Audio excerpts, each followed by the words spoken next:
इसमें हम देखेंगे मुगल साम्राज्य के बारे में। इन्हें मुगल साम्राज्य कब से कब तक रहा, तो इसको हम देखेंगे। तो मुगल साम्राज्य में सबसे पहले जो हुआ वो कौन हुआ, तो जहीरुद्दीन मोहम्मद बाबर। कब से कब तक इसने शासन किया, तो इसने 1526 ईस्वी से 1530 ईस्वी तक शासन किया। किसने, जहीरुद्दीन मोहम्मद बाबर। भारत में मुगल साम्राज्य के संस्थापक इन्हें ही माना जाता है। इन्हें जहीरुद्दीन मोहम्मद बाबर का जन्म कब हुआ, तो 24 फरवरी 1483 ईस्वी को फरगना में हुआ। कहाँ पर हुआ था इनका जन्म, तो इसका जन्म हुआ था 1483 में 24 फरवरी को। कहाँ पर, फरगना में। मुगल शासक वास्तव में तुर्कों की चगताई नामक शाखा के थे। मुगल शासक जो थे वो तुर्कों की चगताई नामक शाखा के थे। मुगल बादशाह बाबर के सेनानायक मीर बाकी ने अयोध्या में बाबरी मस्जिद का निर्माण कराया था। किसने करवाया था बाबरी मस्जिद का निर्माण, तो मुगल बादशाह बाबर के सेनानायक मीर बाकी ने करवाया था। बाबर ने अपनी आत्मकथा तुर्की भाषा में यानी बाबरनामा लिखी। बाबर ने अपनी आत्मकथा में 2 हिंदू राज्यों में, एक विजयनगर तथा दूसरे मेवाड़ का उल्लेख किया है।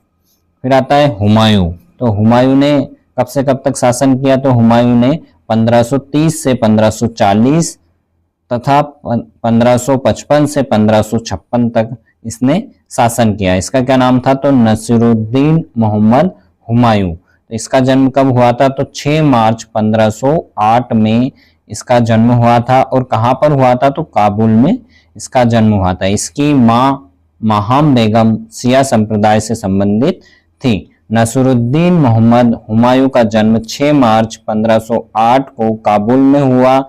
इसकी माँ का नाम था माहम बेगम, ये जो कि शिया संप्रदाय से संबंधित थी। बाबर की मृत्यु के 3 दिन बाद 29 दिसंबर 1530 को हुमायूं सिंहासन पर बैठा था। बाबर की मृत्यु के 3 दिन बाद ही 1930 को हुमायूं सिंहासन पर बैठा।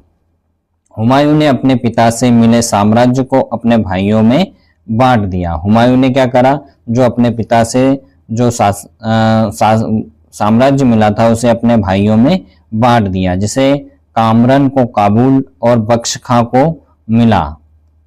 कामरान को काबुल और बख्श खां को मिला। अस्करी को संभल का सूबा और हिंदाल को अलवर की जागीर मिली।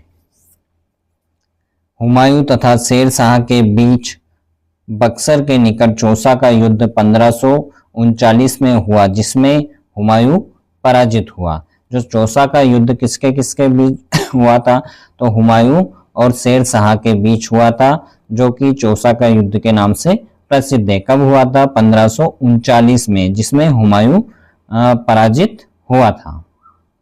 चौसा के युद्ध के बाद शेर खान ने अपने नाम के सिक्के चलवाए तथा शेर शाह की उपाधि धारण की तथा पट्टा एवं काबूलियत की व्यवस्था प्रारंभ की।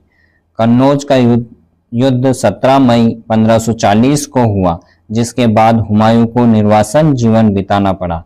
यानी कि कन्नौज का जो युद्ध हुआ था 17 मई 1540 में हुआ था, उसके बाद में हुमायूं निर्वासन जीवन बिताना पड़ा। 15 वर्षों के निर्वासित जीवन के बाद वह पुनः 23 जुलाई 1555 को तख्त पर बैठा। दिने पनाह में हुमायूं का पुस्तकालय एवं खगोली वेधशाला स्थित है। दिल्ली में अपने किले के दीपेन पनाह पुस्तकालय की सीढ़ी से अचानक गिर जाने के कारण 26 जनवरी 1556 को उसकी मृत्यु हो गई थी।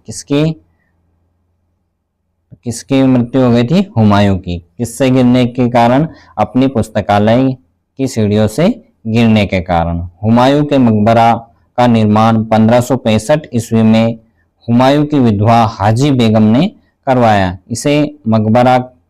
इसी मकबरा को ताजमहल का पूर्वगामी माना जाता है। हुमायूं ज्योतिष में विश्वास करता था। इस कारण उसने सप्ताह में 7 रंग के कपड़े पहनने का नियम बनाया था। कितने रंग का नियम बनाया था उसने? 7 दिन के अलग अलग कपड़े पहनने का नियम बनाया था। हुमायूं की बहन गुलबदन बेगम द्वारा हुमायूंनामा लिखा गया। हुमायूंनामा किसके द्वारा लिखा गया था? तो गुलबदन बेगम के द्वारा लिखा गया, जो उसकी बहन थी। मुगल चित्रकला की नींव हुमायूं ने अपने अफगानिस्तान तथा फारस के निर्वासन के दौरान रखी। उसने मीर सैयद अली और अब्दुल इस्मद नामक 2 फारसी चित्रकारों की सेवाएं प्राप्त की। दिल्ली में मदरसा ए बेगम नामक शिक्षा केंद्र की स्थापना महाम अनंगा ने की थी। फिर आता है सूरी वंश। तो सूरी वंश शेरशाह सूरी का जन्म 1472 ईस्वी में फिरोजा हिसार में हुआ था। कहाँ पर हुआ था? शेरशाह सूरी का जन्म 1472 में फिरोजा हिसार में हुआ था। इनके पिता हसन खां सासाराम के जागीरदार थे।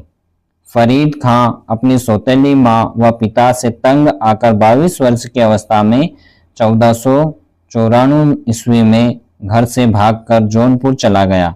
वहां उसने अरबी फारसी व्याकरण का अध्ययन किया तथा कुछ समय बिहार के शासक मोहम्मद शाह नुहानी के यहाँ नौकरी कर ली।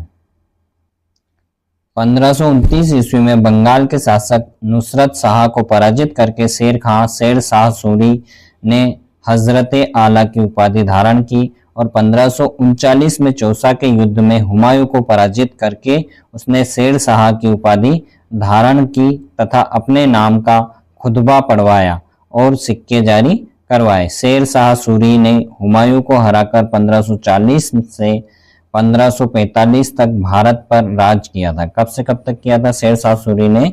तो उसने 1540 से 1545 तक। देखते हैं मध्यकालीन भारतीय इतिहास में हेमू पहला एकमात्र हिंदू राजा था जिसने दिल्ली राज्य सिंहासन पर अधिकार जमाया तथा विक्रमादित्य की उपाधि धारण की थी। अकबर और हेमू के बीच दिल्ली तथा आगरा पर पुनः अधिकार हेतु पानीपत का द्वितीय युद्ध 1556 में लड़ा गया, जिसमें हेमू की पराजय हुई थी। किसके बीच लड़ा गया? अकबर और हेमू के बीच पानीपत का द्वितीय युद्ध लड़ा गया था 1556 में। अकबर के महत्वपूर्ण कार्य। अकबर ने क्या क्या महत्वपूर्ण कार्य किए?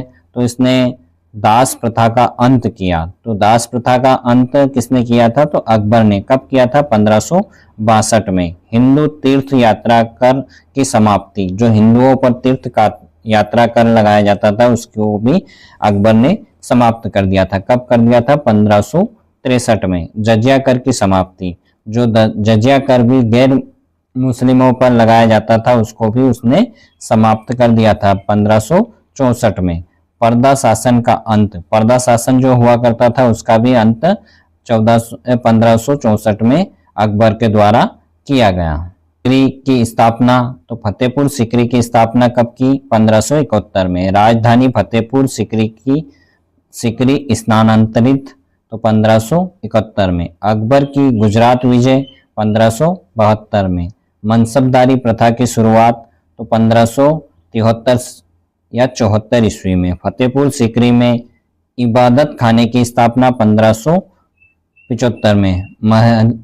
मजहर दस्तावेज की घोषणा 1579 में।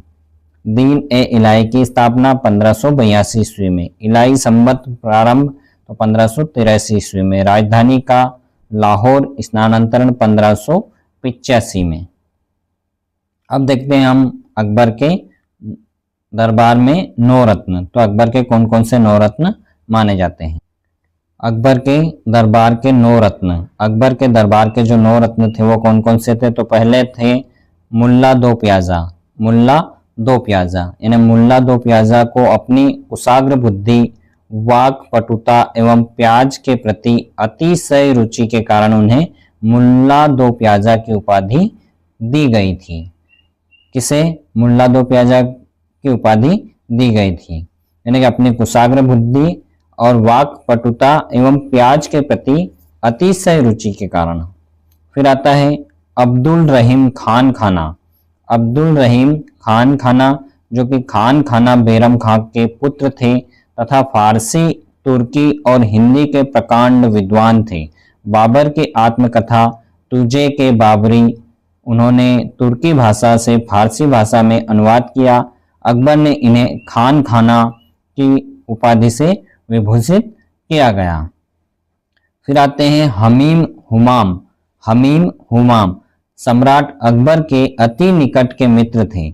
सम्राट की पाठशाला के प्रधान अधिकारी थे। सम्राट की जो पाठशाला थी उसके प्रधान अधिकारी माने जाते थे और ये अकबर के अति निकट मित्र माने जाते हैं।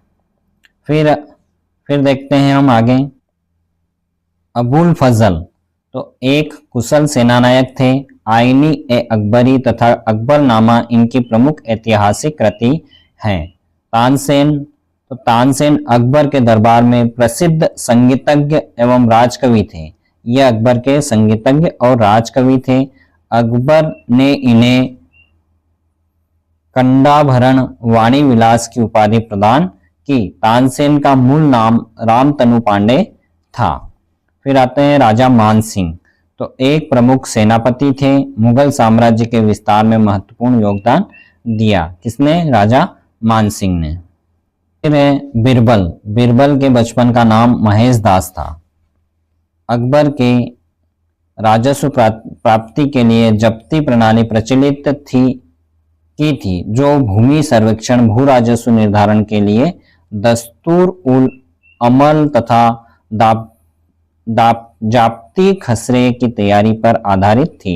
अकबर ने राम सीता की आकृतियों और राम सिंह देवनागरी लेख से युक्त सिक्के चलाए। अकबर ने जैन आचार्य हरिविजय सूरी को जगत गुरु की उपाधि प्रदान की। अकबर के समय में अनुवाद विभाग की स्थापना की गई। अकबर का मकबरा सिकंदरा आगरा में है। अकबर का मकबरा कहाँ पर है? तो सिकंदरा आगरा में है। अकबर के विरुद्ध जौनपुर के मुल्ला याजदी ने फतवा जारी किया था।